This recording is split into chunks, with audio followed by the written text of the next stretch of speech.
नमस्कार दोस्तों, आज हम लोग संविधान में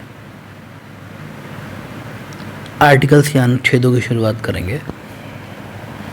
ठीक है, सबसे पहले जैसा मैंने बताया था पहले कि संविधान में 25 भाग हैं, वहीं लिखा गया जो है अंतिम संख्या की बात की जाए तो 22 भाग हैं। ऐसे पहले भाग की ओर बात करते हैं, भाग 1, जिसमें भारत संघ और उसके राज्य क्षेत्र के बारे में दिया गया है। अनुच्छेद 1 से लेकर 4 तक इसमें शामिल हैं। ठीक है, उनको देखते हैं। सबसे पहले आर्टिकल 1 क्लॉज 1। ठीक है, इंडिया जो कि भारत है राज्यों का संघ होगा। ठीक है, India that is Bharat shall be A union of states. यहाँ कई प्रश्न उठते हैं कि इंडिया शब्द क्यों प्रयुक्त हुआ है। ठीक है, इससे पहली बात तो ये देखिए कि हमारे यहाँ क्लॉजेज में जितने भी अंतर्राष्ट्रीय समझौते हो रहे थे, हाँ, प्लस यूनाइटेड नेशंस में हमारे देश का नाम इंडिया ही मेंशन था, क्योंकि हम लोग एक ब्रिटिश धरोहर को जी रहे थे, तो इंडिया नाम ही हमारा चल रहा था, तो उसको बदलना पूरी तरीके से उचित नहीं था। तो एक तरीके से हमारा औपचारिक नाम वो इंडिया ही है, पर उसी को सब कुछ नहीं, हमारी प्राचीन परंपरा व संस्कृति को भी महत्ता दी गई है, तो भारत नाम भी दिया गया है, दोनों मेंशन किया गया है। तो हम लोगों ने जब संविधान सभा की बात की थी तो हमने कहा था कि कहीं जगह सर्वसम्मति का सिद्धांत अपनाया, कहीं जगह समायोजन का। तो यहाँ समायोजन का सिद्धांत अपनाते हुए जो औपचारिक नाम इंडिया है वो, प्लस जो हमारा सांस्कृतिक नाम है, हमारी परंपरा का हिस्सा रहा है भारत, वो भी मेंशन्ड है। फिर अगली बात संघ शब्द प्रयोग है, बट यहाँ संघ का जब अंग्रेजी अनुवाद देखेंगे तो यहाँ फेडरेशन शब्द ना होकर यूनियन है। तो इसके बारे में जब सवाल पूछा गया, अम्बेडकर जी कहते हैं कि पहली बात तो जो भारत है वो राज्यों के समझौते का परिणाम नहीं है। ठीक है, और दूसरी बात ये है कि राज्यों को पृथक होने का भी अधिकार नहीं है। हाँ, तो इसका मतलब ये है कि इसीलिए यूनियन शब्द हमारी एकात्मकता को दिखाता है, वहीं संघात्मक चरित्र भी है। ठीक, तो ये रहा। अब आते हैं अनुच्छेद 1 क्लॉज 2 में। इसमें जो है पहले से अनुसूची में राज्य, उनके राज्य क्षेत्रों के बारे में बताया गया है। देखिए, शुरुआत में जब संविधान बना तो 4 श्रेणी के राज्य हुआ करते थे, ABCD, क्रमशः भाग 6, 7, 8, 9। जब हम लोग भागों को पढ़ रहे थे तो हमने बताया था कि 7 और 9 हटा दिए गए 7th कॉन्स्टिट्यूशन अमेंडमेंट से, और भाग 6 में ये होते थे ब्रिटिश प्रांत जो होते थे वहीं।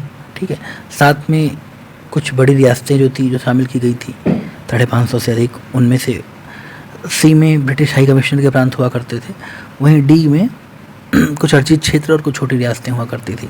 पर इन दोनों को हटा के तो ही विभाजन किया गया राज्य और संघराज्य क्षेत्रों का, और 7th कॉन्स्टिट्यूशन अमेंडमेंट से।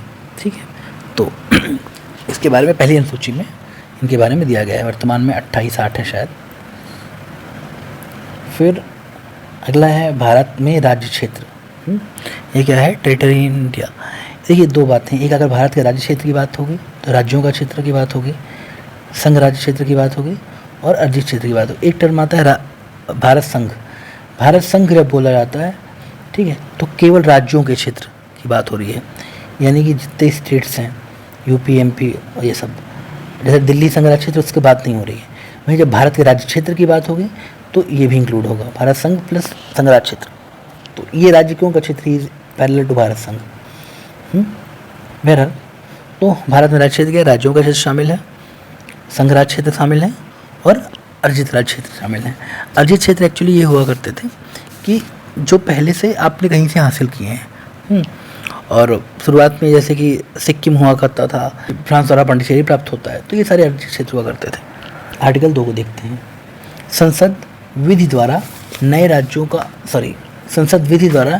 राज्यों का प्रवेश कर सकेगी और स्थापना कर सकेगी।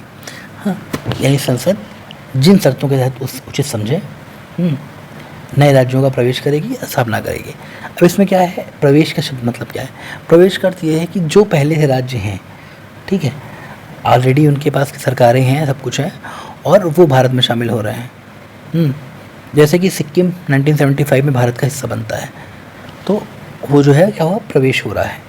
स्थापना का मतलब ये है कि पहले वहाँ राज नहीं है। जैसे कि कोई टापू आपको मिल गया, हाँ, मान लीजिए आप चंद्रमा में रहने चले गए, समुद्र में रहने लगे, इस टाइप से कुछ हो जाए जो अभी तक राज्य की संरचना वहाँ नहीं। राज्य हम लोगों ने पढ़ा था ना, भूभाग, जनसंख्या, संप्रभुता, सरकार, ये सारी चीज़ें होनी चाहिए।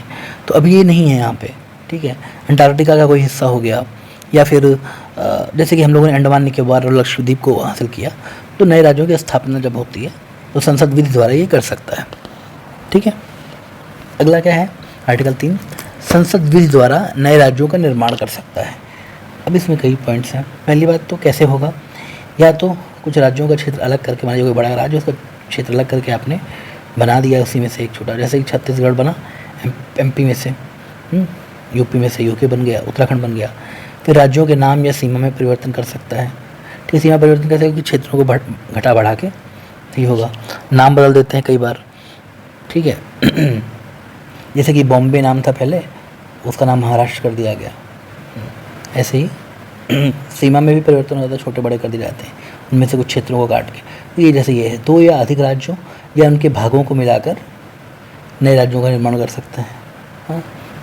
कई बार ऐसा नहीं होगा कि एक ही राज्य में से काटा जाए। कई बार मान लीजिए कोई एक जनजाति है, कोई ऐसा क्षेत्र, बुंदेलखंड अगर बनता है तो कुछ यूपी का क्षेत्र काटा जाएगा, लिया जाएगा, कुछ एमपी का क्षेत्र होगा। तो इसी तरीके से बात हो रही है कि 2 या अधिक राज्यों के या उनके क्षेत्रों को मिलाकर नए राज्यों का निर्माण कर सकता है, ठीक है। और ये जो है साधारण, जानते हैं कानून जैसे बनता है उसी तरीके से कर सकता है संसद। तो एक तरीके से देखा जाए तो एकात्मक राज्य का ही ये गुण पाया जाता है, एकात्मकता का लक्षण है कि हमारे यहाँ संघात्मक व्यवस्था का लक्षण तो नहीं देखा जाता, क्योंकि राज्यों के अस्तित्व ही ये क्या दिखा रहा है कि हमारा विनाशी राज्यों का अविनाशी संघ है। राज्य विनाशी हैं, ठीक है। हमने शुरू में पढ़ा था एकात्मक, संघात्मक, परिसंघात्मक। तो ये देखा था कि जब जो एकात्मक शासन होते हैं, यहाँ विनाशी राज्यों का अविनाशी संघ होता है, हाँ। तो हमारे यहाँ राज्य विनाशी हैं, तो एकात्मक लक्षण है। तो ऐसा जब देखा गया तो कहा गया कुछ कठोरता के लिए राज्य जो है संतुष्ट थे, तो 5वें संविधान संशोधन से 1955 में ऐसा व्यवस्था की गई कि ऐसा जो है कोई भी कानून जब बनेगा या ऐसा कुछ होगा, उसके लिए राष्ट्रपति की सिफारिश या पूर्व सहमति जरूरी होगी। साथ ही राज्यों को उनकी राय जानने के लिए कुछ समय दिया जाएगा कि आप भी अपनी राय बता दीजिए कि आपका नाम बदलें या ना बदलें, या आपका क्षेत्र से अलग कर कुछ नया बनाए या ना बनाए। पर ये जान लीजिए कि राज्य की राय मानने हेतु केंद्र बाध्य नहीं है, ठीक है। अगर उन्होंने राय अपनी दे दी कोई बात नहीं है, और केंद्र उनकी राय माने या ना माने बाध्य नहीं है। फिर 18th कॉन्स्टिट्यूशन अमेंडमेंट से एक स्पष्टीकरण सा आया है, वो ये है कि जब ये बात होती यहाँ पे, ठीक है, शुरुआत में पहले हिस्से की बात, तो उनमें राज्य में यूटी भी शामिल है, यानी अब यूटी का भी क्षेत्र अलग करके सब कुछ कर सकते हैं। और फिर जो है यहाँ बात हो रही है इधर कि क्या राष्ट्रपति की सिफारिश पूर्व सहमति में, यूटी के केस में ऐसा नहीं है। निश्चित समय देने का केस, यूटी यानी यूनियन टेरिटरीज, संघ राज्य क्षेत्रों के केस में ऐसा नहीं है, ठीक है। तो ये चीज़ आप समझें। अगला आर्टिकल 4, आर्टिकल 4 क्या कहता है कि आर्टिकल 2 व 3 के लिए प्रथम व चौथी अनुसूची में जो भी परिवर्तन होगा वो संविधान संशोधन नहीं माना जाएगा, ठीक है। प्रथम अनुसूची में क्या दिया गया, राज्य और क्या बोलते हैं यूटीज़ के बारे में, तो उनकी संख्या में जो भी परिवर्तन आएगा उससे जो है वो संविधान संशोधन नहीं माना जाएगा। साथ ही चौथी अनुसूची में क्या दिया गया, राज्यसभा में विभिन्न राज्यों के स्थानों के बारे में दिया गया है। तो इसकी वजह से भी जो परिवर्तन चौथी अनुसूची में आएगा वो भी जो है संविधान संशोधन के दायरे में नहीं आएगा। पर यहाँ महत्वपूर्ण ये है कि पहले इस एग्जाम्पल दें, छत्तीसगढ़ में यूके झारखंड बने 2000 में, तो ये साधारण कानून से ही बन गए, इसके लिए कहीं संविधान संशोधन की जरूरत नहीं पड़ी, ठीक। पर कई बार क्या होता है कि केवल उतना ही पर्याप्त नहीं होता, केवल नॉर्मल जो है राज्य बदलना या कानून बनाना ये पर्याप्त नहीं होता। जैसे गोवा के केस में क्या हुआ कि संविधान संशोधन करना पड़ा, क्योंकि इसके साथ साथ 371 आई, केवल 1 और 4 में परिवर्तन नहीं हो, 371 आई भी जोड़ना पड़ा। तो परिवर्तन यहाँ 1 और 4 के अलावा भी हुए। साथ ही तेलंगाना के केस में जब बना 2014 में, ठीक है, आंध्र प्रदेश पुनर्गठन अधिनियम, तो 371 डी और 371 ई में भी परिवर्तन करना पड़ा, प्रभावित करता है। तो इस वजह से संविधान संशोधन भी करने पड़े इनके। पर यहाँ जैसे ये इस केस में ऊपर वाले में यहाँ पे संविधान संशोधन की जरूरत नहीं पड़ी, ठीक है। अब हम ये देखेंगे कि इतनी शक्ति क्यों दी गई, हमने विनाशी राज्यों का विनाशी संघ क्यों बनाया।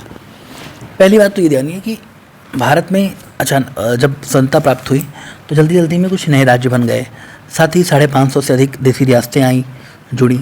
हाँ, तो सीमाएं जो थी रैंडम थी, कुछ अप्राकृतिक किस्म की थी, अतार्किक थी, अस्थायी थी। तो इसलिए रेगुलर लेवल पे सीमांकन करना जरूरी था नया। तो ऐसे में संविधान संशोधन के माध्यम से करना ये थोड़ा सा कठिन काम था। तो उन्होंने कहा कि ये इसलिए शक्ति दी गई। उसके अलावा परिवर्तन की जरूरत है। अंग्रेजी प्रांत अपनी सुविधा के अनुसार बने थे, भारतीय प्रांत भारतीय मांगों और भारतीय सुविधा के अनुसार बनेंगे। फिर उसी समय देखिए भाषाई राज्यों की बहुत मांग चल रही थी। हाँ, आंध्र प्रदेश में पोटी रामुलु जी थे, वो अनशन पे चले गए, भूख हड़ताल पे चले गए, उनकी मृत्यु भी हो गई आंध्र प्रदेश की मांग के लिए। तो ऐसे कई राज्यों में मांग चल रही थी कि भाषा के आधार पे हमारे राज्य बनाए जाएं, एक भाषी लोग एक राज्य में रहें। तो ये भी था।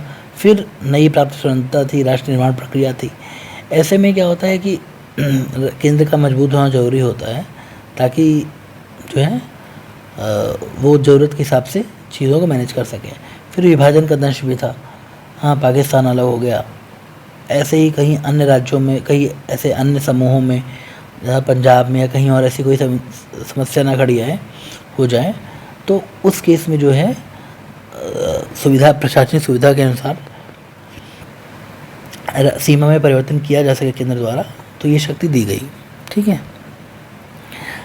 अब आगे देखते हैं। अब हम लोग को देखते हैं कि बेरूबाड़ी केस 1958 में एक होता है। क्या था दरअसल, क्या होता है कि पाकिस्तान जो था ये इधर बांग्लादेश वाला हिस्सा था और इधर ये पाकिस्तान वाला हिस्सा था। तो ये बांग्लादेश वाला जो वर्तमान बांग्लादेश है, ये ईस्टर्न पाकिस्तान था। यहाँ पे सीमा को लेकर कुछ प्रशासनिक असुविधाएं हुआ करती थी। तो कुछ क्षेत्र ऐसे थे जिनका आपस में लेन देन होना था। तो इसके लिए कहा गया कि क्या किया जाए। अब जो है क्या अनुच्छेद 3-4 में या 2-3 में जो है, क्या इसके अधिकार भी हैं? आपको अपने उसको जो है अर्पित करने का अधिकार भी अपने राज्य क्षेत्र को। नए का प्रवेश करने की बात तो ठीक है, स्थापना की बात तो ठीक है, पर क्या जो है आप अपने क्षेत्रों का अर्पण भी कर सकते हैं?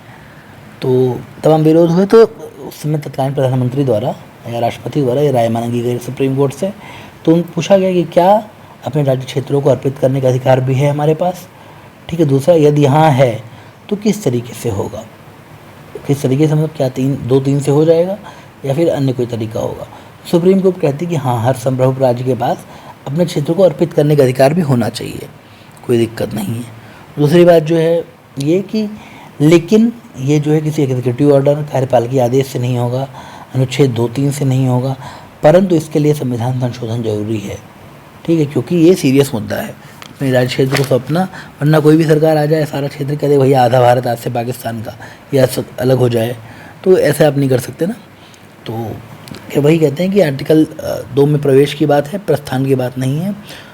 और इसी तरीके से उन्होंने कहा कि 2 तरीके हैं, या तो आप आर्टिकल 3 में ही लिख दीजिए कि अर्पण का अधिकार भी है। तो उससे क्या हो जाएगा, आगे संविधान संशोधन की आपको जरूरत नहीं पड़ेगी, पर अभी तो करना पड़ेगा। दूसरा ये कि ऐसा कर दीजिए कि हर एक केस वाइज करिए कि अभी मैं ये हिस्सा इसको सौंपता हूँ इसकी पर्टिकुलर केस में।